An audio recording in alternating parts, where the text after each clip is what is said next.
Bueno, muy bien, muchas gracias y gracias a Claudia y a Julián que nos han dado un par de lecciones importantes. Y esa pregunta que Claudia hace al final me gustaría que la tratáramos a profundidad ahorita en el cierre. Y hay varios puntos que antes de comenzar mi charla quisiera resaltar de Julián, de esta clase que nos acaba de dar. Y es uno muy importante pensar en grande. Ahorita voy a tratar algunos temas de los que él menciona. Yo voy a hablar un poco más de lo que corresponde acá, que así como dijo Julián, este es el modelo logístico más grande del mundo y a su vez en cada país. Y al ser un modelo logístico que desborda las capacidades previas de cualquier compañía, no podemos pensar en que se debe realizar por uno solo. Yo voy a presentar algunos análisis de lo que nosotros hemos hecho con mi equipo de trabajo para algunos temas, digamos, particulares aquí de Colombia. Bien, arranco como siempre en cualquier presentación que desarrollo del objetivo común. En supply chain en general, y Julián, digamos que lo puede ver que ha trabajado en cadena de abastecimiento, uno sueña con decir el óptimo global. Entonces, no, si el óptimo de cada parte no es tan necesariamente alineado al óptimo global. Y aquí tenemos una perfecta oportunidad para ver el óptimo global.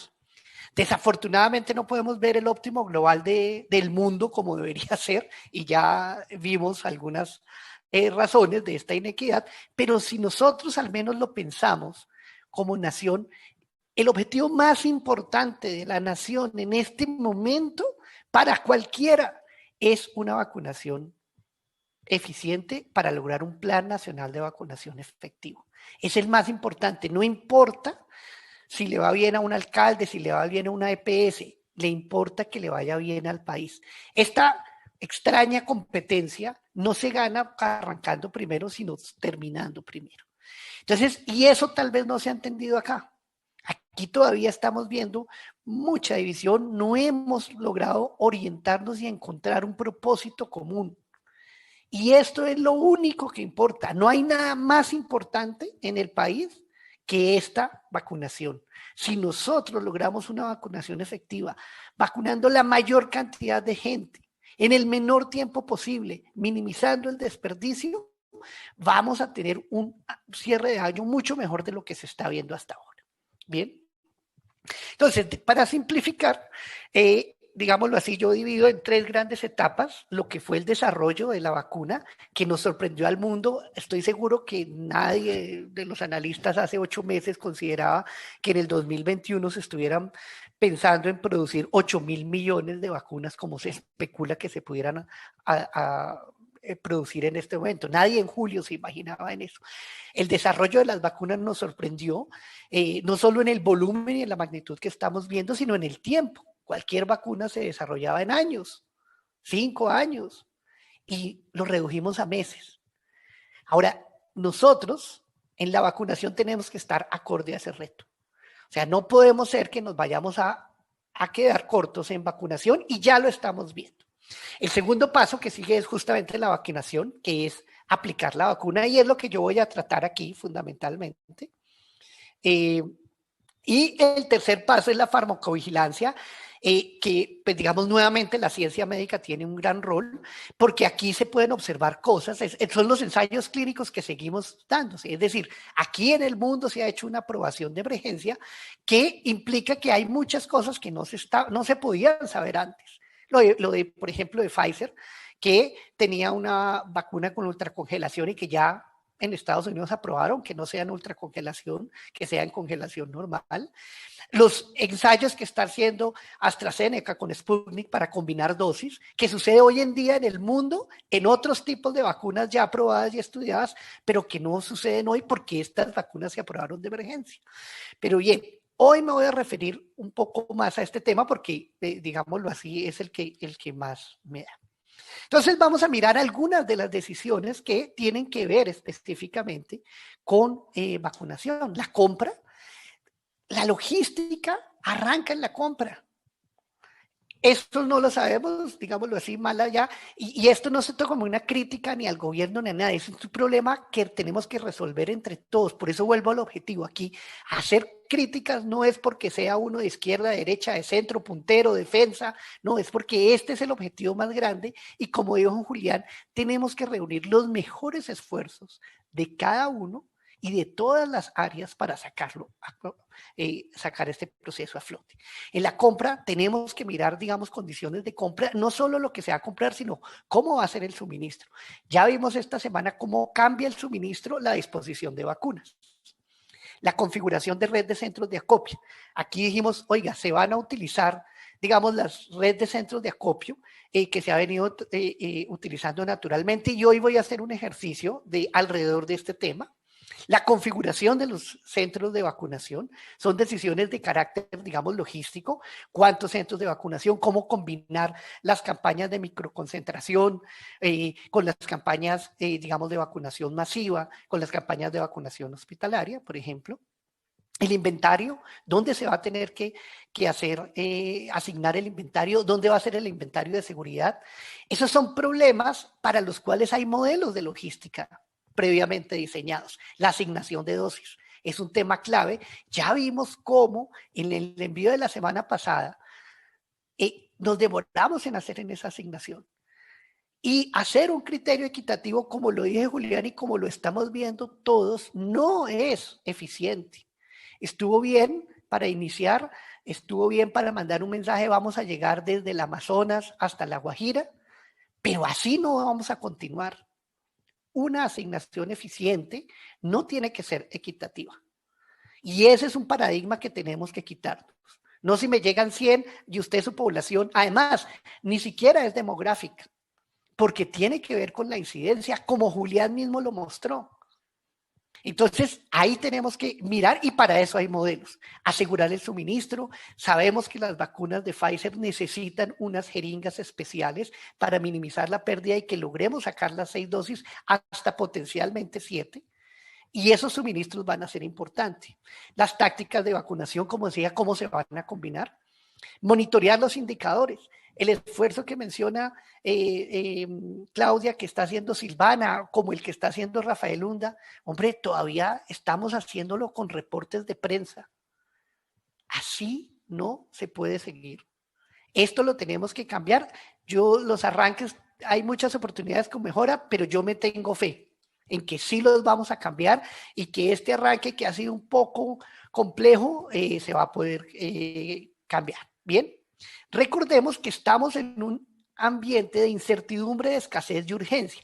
Y aquí, a diferencia de Julián, digamos, la urgencia es igual, la incertidumbre es igual, nadie sabe, ningún país del mundo sabe en este momento qué le va a llegar en 3 o 4 semanas, a los urbanos en 1 o 2 semanas, y eso le pasa a Colombia y le pasa al Reino Unido, etcétera, etcétera.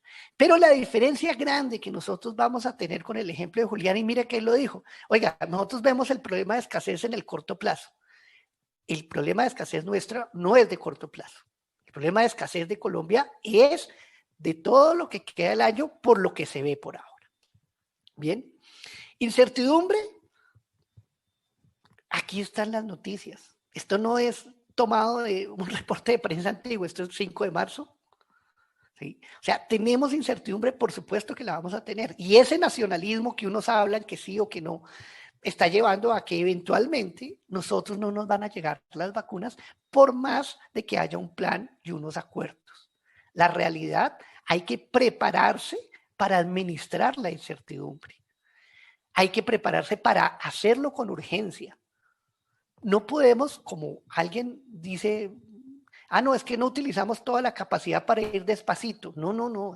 Si nos llegan 100, apliquemos 100. Si nos llegan 200, apliquemos 200.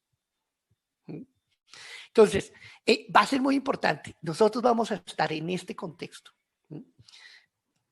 Bien, yo, digamos, en lo que nosotros hemos considerado, dentro de logística hay 6 componentes que vamos a tener que trabajar conjuntamente. Primero, y que son aspectos que tenemos que rápidamente mejorar. Vamos a arrancar como toda cadena logística por la demanda. El agendamiento tiene que ser masivo. Este agendamiento de cruces de base de datos entre la EPS e IPS que va al gobierno, que se devuelve para autorizar, para agendarse en 3.000 puntos, no va a funcionar. Ya se vio la primera muestra. No tenemos que esperar algo. No existe en el mundo ninguna base de datos que esté 100% actualizada. Y la de nuestro sistema de salud tampoco lo va a hacer. Entonces, los criterios de agendamiento tienen que, obviamente, respetar las prioridades, pero tienen que ser mucho más simples de lo que se ha visto hasta ahora. No deben depender de los cruces actuales que claramente están mostrando no van a dar el resultado ni la velocidad requerida. Mientras va y vuelve y sube y se actualiza y se le da una asignación, estamos perdiendo tiempo valiosos y las dosis están en la nevera y las dosis salvan vidas en el brazo, no en la nevera. Tecnología, hay básicamente 3 tipos de tecnologías que vamos a tener que integrar, una de cadena de frío, otra de asignación de vacunas, como mencionaba Julián, y unas de sistemas de información para el tracking de vacunas y para indicadores y para que no tengamos que ver indicadores como los que les toca hacer a algunos con base en reporte de prensa. El transporte en la cadena logística, vamos a tener que mezclar, obviamente, transporte aéreo y transporte terrestre con altísima disponibilidad. Miren, nosotros tenemos que cambiar la premisa y es rápido. O sea, si aterrizó un embarque, es más, yo digo, si las reglas están predefinidas, ya está inventado en el mundo la entrega certificada. Tuvimos unos problemas con algunas vacunas de Pfizer que no llegaron al parecer bien etiquetadas, pero la entrega certificada ya está en el mundo. Lo ideal sería simplificar todos esos procesos, que ojalá del aeropuerto el mismo día que salga la distribución primaria, sin tener que bajar, llegar y hacerle un decreto a cada envío que nos va a llegar. No podemos estar pensando que con cada envío hagamos un decreto y nos demoremos en algo que debería estar previamente definido. Para eso el transporte va a ser clave. Para eso nosotros, para ganar velocidad, nosotros vamos a tener que revisar unos procesos y tener transporte tanto aéreo para comunicarse entre los nodos principales como terrestre de los nodos principales, de los nodos secundarios a los centros de vacunación. Con muy altísima disponibilidad. La premisa es eso. Como les dije, la muestra inicial de asignar unas pocas dosis estuvo bien para cobertura, pero ahorita no. Los centros de acopio. Vamos a tener que tener al menos 2 tipos de centros de acopio. Como les digo, ahorita hay un análisis al respecto. ¿Sí? Y esos centros de acopio, digámoslo así, los principales, nuestros centros de acopio no están diseñados para manejar frascos.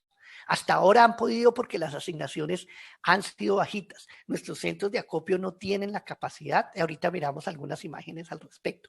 Están diseñados y pueden administrar cajas, no frasquitos. ¿Sí? Y deben haber unos centros de acopio secundarios, digámoslo así, que acerquen un poco más la vacuna hacia los puntos.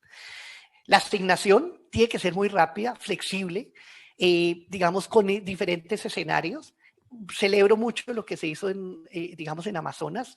Claramente no se rompió el criterio equitativo y eso estuvo bien, porque necesitábamos hacer eso.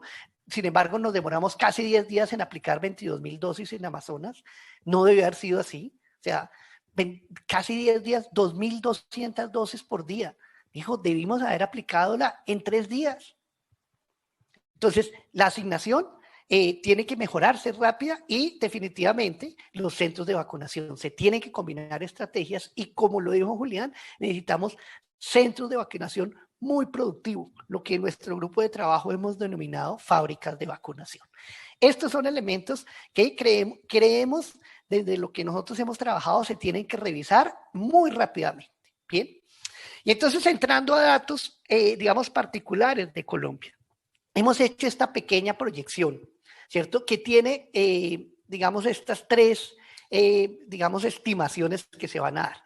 La línea azul es la oferta, ¿cierto? Lo hemos sacado del plan que se ha publicado, pues no conocemos obviamente los detalles, como muchas personas estamos, digamos, trabajando con lo que se publica, no necesariamente, y va a tener algunas diferencias, pero La línea azul es lo que se espera, el gobierno ha dicho que espera tener envíos semanales recurrentes, lo que nosotros hacemos es estimar esos envíos y dividirlos semanalmente. Aquí ya vimos en el primer mes que eso ya no sucedió. Lo que se proyectaba la semana pasada es diferente a lo que llegó. Entonces, la incertidumbre que vamos a tener en la oferta es algo que ya empezamos a ver, ¿cierto? Sin embargo, para efectos de esta proyección, la línea azul, es lo que se espera recibir semanalmente. La línea naranja es lo que uno diría, oiga, la capacidad que yo tendría. Por ahora estamos en una capacidad muy mala de 25, 30 mil dosis, que es lo que se requería, pero ni siquiera lo que se requería para las primeras semanas. Ya estábamos viendo atrasos. Pero hombre, si nosotros vacunamos a 30 mil, póngale a 250 mil vacunas por semana, pues viejo, ¿de qué nos sirve traer 2,5 millones? O sea, estamos perdiendo el recurso escaso que es el tiempo y las vacunas. Nosotros, suponiendo que esto no hubiese sucedido, que subiera, necesitamos rápidamente, que es la curva naranja, incrementar la capacidad. He escuchado analistas que dicen necesitamos capacidad de 25 mil diarias, otros que dicen 100 mil. Los más, digámoslo así, más exigentes han dicho 200 mil dosis diarias. No, señores, estamos equivocados. Nosotros tenemos vacunas por ahora de 2 dosis. Para vacunar 100 personas son 200 pinchazos. Es decir, en este año, para cumplir la meta, nosotros vamos a tener que pinchar por COVID más o menos 60 a 65 millones de veces. Y adicionalmente las del PAI, porque es que el polio no ha pasado y el sarampión tampoco. Entonces, en el país son más o menos 2 millones, se estima, en el 2019 fueron 24 millones de aplicaciones. Es decir, nosotros vamos a necesitar entre 85 y 90 millones de aplicaciones este año. No sé en este momento cuántas llevamos del PAI, pero ya no es en este año, ya es en 10 meses. ¿Por qué? Porque ya nos comimos los 2 primeros meses y 8 días. Entonces, nosotros no vamos a poder aplicar ni a 100 mil, como han dicho algunos expertos, ni a 200 mil. Lo mínimo que nosotros vamos a tener que aplicar rápidamente, porque mire que estas son proyecciones para que no se nos acumule el inventario.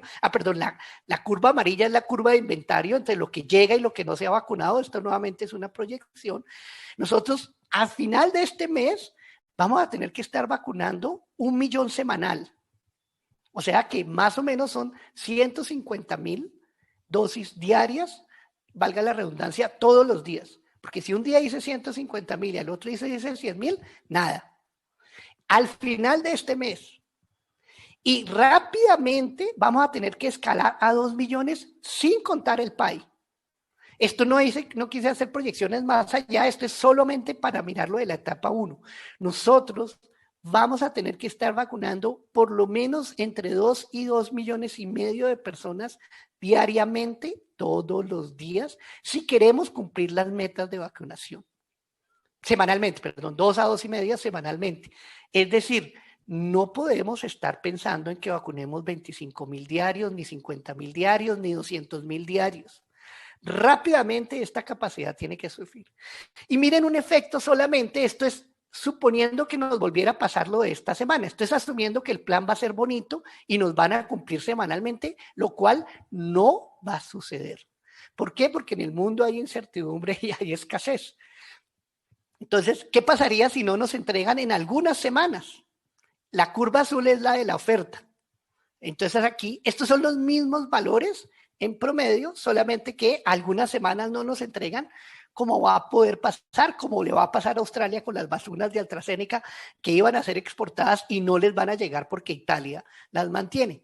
Entonces miren que si la capacidad, la oferta empieza a variar, la capacidad, además, el inventario se nos empieza a crecer. Entonces ya no vamos a tener que almacenar 1,5 millones, sino probablemente vamos a tener que almacenar 3 millones. Porque si nos envían algo, no vamos a poder decir, ay, no es que no tenemos bodegas y es que estamos vacuseando muy lento, más bien téngalas allá. No, señor, lo que nos envíen lo tenemos que rápidamente asignar. Entonces, si llega a suceder esto, donde una semana nos bajan y además nos suben, mire que la capacidad, que aquí se veía bonita de 2 millones, ya queda por debajo de la necesidad y ya se nos van a acumular vacunas en las bodegas. Y como diría mi mamá, es un pecado tener las vacunas en las bodegas y no en el brazo. Entonces, si nosotros pensamos hacer una campaña masiva, no podemos estar pensando en 50,000 ni en 100,000 dosis diarias. Tenemos que rápidamente llevarnos a números grandes, como es el reto que nos tiene. Bien, ahora vamos a mirar otro tema. Este otro tema es de los centros de acopio y por eso estos son temas de ingeniería. Entonces, en esta gráfica que hemos preparado con el equipo de trabajo nuestro, entonces la gráfica naranja, en el eje de las X, en el horizonte, está en el número de centros de acopio que podríamos tener. Y en el eje de las Y es la distancia promedio que nos quedaría la población a los centros de acopio.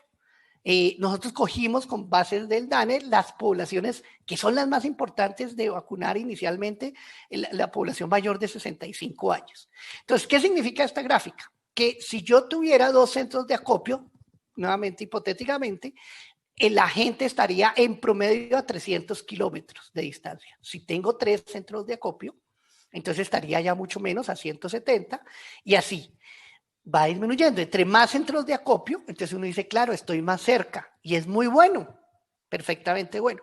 Ahora la gráfica azul es la cobertura. ¿Cuánta gente quedaría cubierta entre más centros de acopio? ¿Y qué notamos? Pues hombre, mire, ya después de 15, 20 centros de acopio, más centros de acopio marginalmente no aportan a estar más cerca. Ya son zonas muy lejanas, donde probablemente tenemos que ir en otros medios, donde probablemente ya ni siquiera vaya a llegar carro. Mire que más adelante, estos son datos de Colombia reales, ¿sí? Pero ¿qué sabemos en ingeniería y qué sabe cualquier ingeniero de cualquier operación que haya trabajado? Que más centros de acopio o más puntos de almacenamiento es más complejidad, que más desperdicio y más dificultad de controlar. Entonces nosotros hicimos un complemento que es cuál podría ser el desperdicio. Entonces, después de 15 centros de acopios, el cubrimiento no mejora. Ahora miremos cuál podría ser el desperdicio que se pueda dar debido a la pérdida de la cadena de frío, a la manipulación adicional. Si yo tengo que cubrir una demanda de 100 entre 3, pues asigno, digamos, equitativamente, aunque no es lo correcto, 33, 33 y 33. Pero si tengo que esos mismos 100 cubrirlos entre 20 y siguiendo el mismo criterio, me toca de a 5. Al hacer de a 5, me toca seguramente abrir cajas y más manipulación, más riesgo de pérdida de frío, más riesgo por error. Y eso se traduce en que yo voy a tener más pérdida. Entonces, desde el punto de vista de ingeniería, no se necesitan más centros de acopio que unos 15 o 20, donde debemos concentrar el inventario, y por eso es que vuelvo al slide anterior, donde decíamos el transporte es el que nos va a compensar. Estos centros de acopio que yo no voy a instalar, los vamos a compensar con transporte eficiente y con alta disponibilidad. ¿Bien? Ok, entonces vamos a mirar otro análisis similar para los centros de vacunación. Aquí estamos diciendo, por ejemplo, en Bogotá, vamos a tener 400 puntos, en Colombia 3.500 puntos, porque eso es lo que vacunamos con el PAI. Pero nuevamente, así como el equivalente a puntos de acopio, también hay desperdicios entre más centros de vacunación se tengan. Y ojo, recordemos que nosotros no tenemos el problema que tienen Estados Unidos, tenemos el problema que tiene Estados Unidos de escasez. Entonces, ¿qué pasa si yo tengo más centros de vacunación? Para eso nuevamente preparamos este análisis. En un centro de vacunación se pueden, en general, lo hemos agrupado en 3 grandes categorías. La primera es lo que está pasando en el mundo con las multidosis. ¿Cierto? Cuando yo abro, por ejemplo, AstraZeneca viene un vial de 10, en el frasco vienen 10 dosis, y pues, ¿qué pasa si al final del día no me llegan en múltiplos de 10, sino me llegan 123 personas? ¿Qué hago con las 7? Según el protocolo no puedo vacunar a alguien del siguiente nivel, pero pues es un desperdicio de vacunas, como lo mencionó Julián, entonces toca saltarse la regla. Pero suponiendo que no se haga eso, podríamos tener un desperdicio potencial. Este es el del final del día. El del fin del lote. aplica mucho a AstraZeneca, perdón, a Pfizer en particular. Y es que esa es una vacuna muy lábil que yo una vez descongelada tengo, yo digo 4 días, no 5, porque tenemos que tener en cuenta el tiempo que hay para llevarla hasta los puntos de vacunación, hasta los centros de acopio, para aplicarla. ¿Qué pasa si no hemos terminado de aplicar una caja, más o menos son 6.000 dosis? ¿Qué pasa si en el día 4 vamos en 4.000 dosis? Viejo, se pueden perder esas dosis, porque nosotros necesitamos una velocidad altísima de vacunación que no se logra dispersando, ¿sí? Y el otro es el riesgo de manipulación que se puede dar. El gobierno y las cifras, porque esto nadie lo conoce y son cifras globales, se dice que se puede perder entre el 5 y el 10%. Realmente eso puede estar claramente subestimado y nadie en el mundo conoce estadísticas de vacunación masiva porque es que no ha habido vacunación masiva previamente globalmente. Han habido algunas vacunaciones masivas en Brasil, alguna, digamos, en África, pero no de la magnitud que estamos teniendo ni con la escasez que estamos teniendo. Entonces, ojo, entre más puntos de vacunación, más desperdicio hay, más descontrol hay, y cualquier ingeniero de logística lo sabe. Si yo tengo que distribuir, ¿alguien está saboteando en la presentación? Porque ese no soy yo. Un momento, por favor. Sí, volvemos a... Parece que te están saboteando. Sí.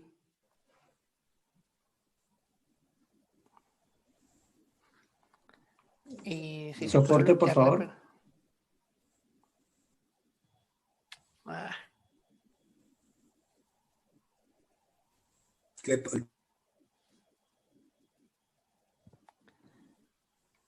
¿Me dicen cuando presente nuevamente? Soporte, por favor, nos comenta cuando la persona... Ya. ¿Soporte? Listo. ¿Ya? ¿Están viendo mi pantalla? Sí. Listo.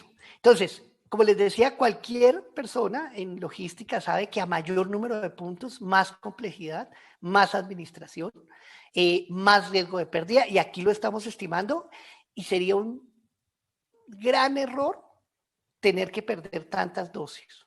Bien. Perdón. Ahora, digamos, para finalizar, un ejercicio que no se ha a veces dimensionado correctamente. Si yo me traslado a un centro de acopio, vamos a pensar en Bogotá, y tengo que alistar, ¿cierto? 400 puntos, pues viejo, hay que ubicar una caja porque podemos tener 2 o más proveedores, no es de un mismo proveedor. Tenemos que separar bandejas, contar frascos, empacar, entregar, hacer un papeleo. Y eso nos puede tardar entre 15 a 25 minutos. Si yo tengo que preparar, digamos que no todos los voy a surtir diario, algunos los tengo que surtir cada 2 o 3 días. Si yo tengo que preparar entre 100 y 120 centros de vacunación, porque lo que hemos visto hasta ahora es una pequeña muestra. Esto no crece linealmente, esto crece exponencialmente. Me tardaría haciendo un proceso muy rápido, que es más eficiente de lo que se ha visto hasta ahora, me gastaría entre 25 y 40 horas hombre al día. Es decir, solo haciendo el alistamiento perdería un día. Más allá de que algunos de pronto ni siquiera tienen la capacidad. ¿Por qué muestro estas fotos? Porque estas fotos muestran los espacios que hay aquí. La de abajo es de Bucaramanga, la de arriba es de Bogotá, porque es que hay que alistar. La capacidad de un centro no se mide en la cantidad de vacunas que le caben. Esa es una de las capacidades. El throughput es la clave y el throughput en este caso es el alistamiento. Entonces, los centros de acopio nuestro no están diseñados, ni tenían por qué estarlos, para administrar dosis. Entonces, ahora, si esos centros de acopio pueden trabajar con entrega certificada y cajas completas, lo pueden lograr. Pero para que se pueda trabajar con centros de acopio, con cajas completas, yo necesito centros de vacunación que demanden masivamente. Porque si un centro de vacunación me demanda 300 dosis diarias, pues viejo, me toca abrir cajas y empezar a contar frascos. Pero si un centro de vacunación me demanda 1.500 dosis diarias, viejo, en 3 días le puedo mandar una caja, que es lo que usted va a consumir. Entonces, por eso necesitamos ver integrado el sistema y no a pedacitos. ¿Ve? ¿Por qué les muestro estas fotos de acá? Mire, necesitamos, como les decíamos, problemas de agendamiento, puntos chiquitos no son los adecuados. Mire, esto es lo que están haciendo, esta es una muestra, esto no es inventado, esto no es un fotomontaje. ¿Cómo se están alistando? ¿Ustedes creen que así vamos a poder alistar 100 puntos diarios? Y sacándolo por una puerta donde entra la misma persona, entran entre oficinas. Así no vamos a lograrlo. Bien. ¿Qué se requiere? Estos no son imágenes que nos mandó Perseverance de Marte. Estas son imágenes del mundo donde en todo lado se ven centros de vacunación masiva, donde no es como dice una representante o un grupo de representantes que es que le tenemos que llevar la vacuna a la gente. En estas primeras fases, la gente tiene que ir. Mire, aquí hay personas, esta imagen es de Chile, en silla de ruedas. Arriba un señor entrando en un caminador. Aquí en esta foto también a la izquierda se ve gente porque estamos en una condición excepcional. Esto no se puede hacer vacunación domiciliaria como principio, como están diciendo algunos. Estamos soñando si queremos hacer. Imagínense que en lugar de vacunar en un centro masivo, 40 personas, vacunemos 2 o 3 personas en la casa y perdamos además el resto de las dosis. Entonces, eso no es lo que estamos requiriendo, sin decir que no se deben combinar estrategias. En Alemania, mire la regla, un centro de vacunación por distrito o ciudad. Las excepciones son las grandes ciudades. Y aquí a todo mundo es que tenemos 300 puntos en cada ciudad, 200, 3.000 puntos, 3.500 puntos en Colombia. Y vamos y creemos que incrementar la capacidad es incrementar el número de puntos, cuando no estamos midiendo la complejidad y el desperdicio que esto pueda implicar. Nuevamente son imágenes de todo el mundo. Esta es la primera que veo, no estoy diciendo que no haya más, de la Universidad Javeriana, donde ya estamos viendo en un centro de vacunación. No tengo las cifras exactas de cuánto se pudiera manejar allá, pero ya vemos por lo menos una tendencia de lo que se va a requerir, al menos un primer desarrollo. Como les decía, nosotros hemos diseñado un modelo para hacer vacunación masiva. ¿Están viendo mi pantalla? Por favor, un modelo. Confirmo. Sí, señor. Sí, Listo. señor. Esto es lo que nos imaginamos de lo que debe ser un centro de vacunación masiva. Aquí hay una entrada donde hay unas personas que quedaron agendadas, que van a ir aquí arriba a la derecha en las mesas naranjas, y unas personas que no quedaron agendadas en las mesas cafés. Una instrucción que tiene que ser masiva. No puede ser 1 a 1. O sea, esto no. En Chile, después pasamos al firma de consentimiento. En Chile no hay consentimiento. Si usted va a vacunarse, ya sabe lo que hay que hacer.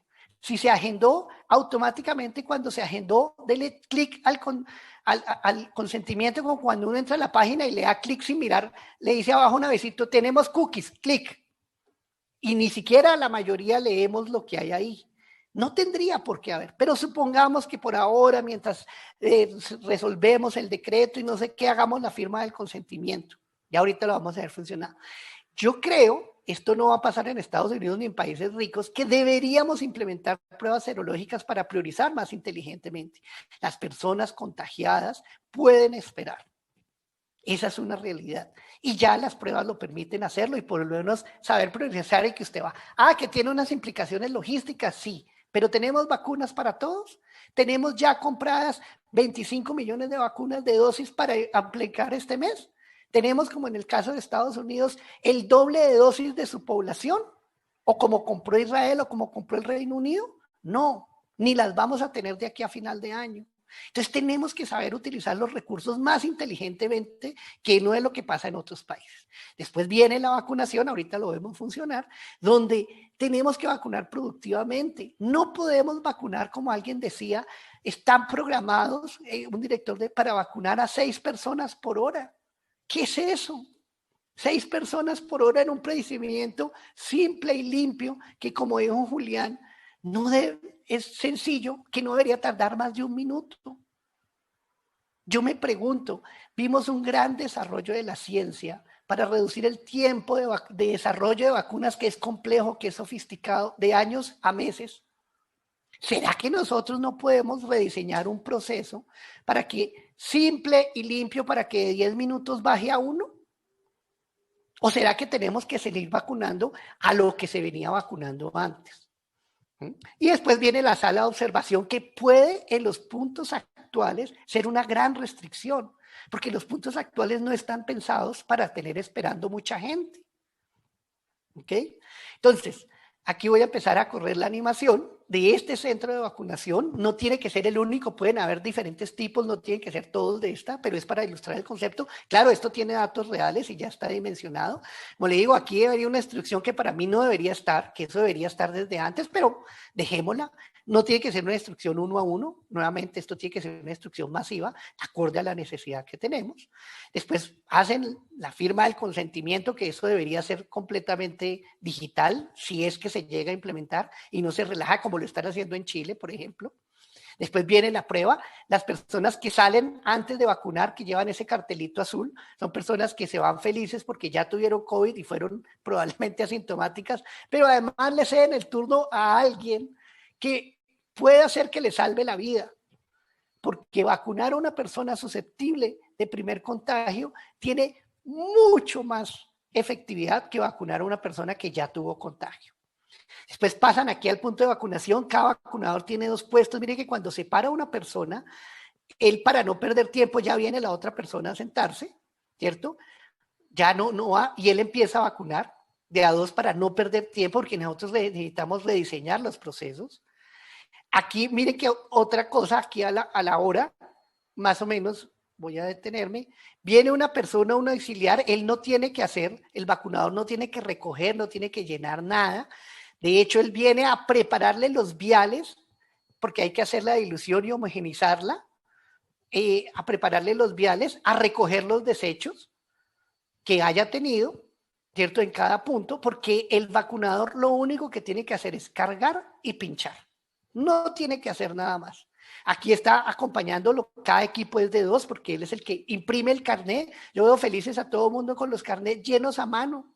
¿Será que no podemos tener una red local con unas impresoras que nos saquen los carnets digitales y que además tengan lista la información para que se suba automáticamente, o al menos cada ciclo de cada hora o cada final de turno? ¿Será que en un centro de estos no podemos diseñar una pequeña red? Y finalmente pasan a la sala de espera. Ahí voy a acelerar un poco por cuestiones de tiempo. Son las 7 de la mañana. Ahí estamos mirando en un centro de vacunación qué es lo que podría hacer. Voy a detenerme hacia las... Esto arrancó a las 6 de la mañana. Digamos, no necesariamente... Los centros de vacunación que funcionan 24 horas han tenido los problemas que obviamente en las horas de la madrugada la demanda cae mucho. Y es natural. Nadie va a querer tan fácilmente irse a vacunar a las 2 de la mañana. Entonces, digamos, nosotros inicialmente lo hemos corrido a 16 horas, pero, a 18 horas, pero pueden ser perfectamente muchas más. O sea, no hay una restricción. Esto es solamente ilustrar conceptualmente. A las 13, digamos, a la 1 de la tarde, a las 2 de la tarde, hemos vacunado 900 personas. Obviamente asumimos que hay vacunas, por supuesto, ¿cierto? Estamos logrando una tasa de vacunación de 115 personas por hora, con un tiempo de vacunación de 40 minutos de total del ciclo. Es decir, a los 40 minutos sale una persona en promedio. Hay unos que se demoran a veces más, hay otros que se demoran a veces menos.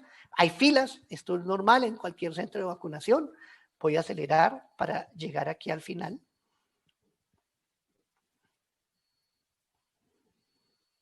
Y miremos al final del día qué logramos en este centro de vacunación.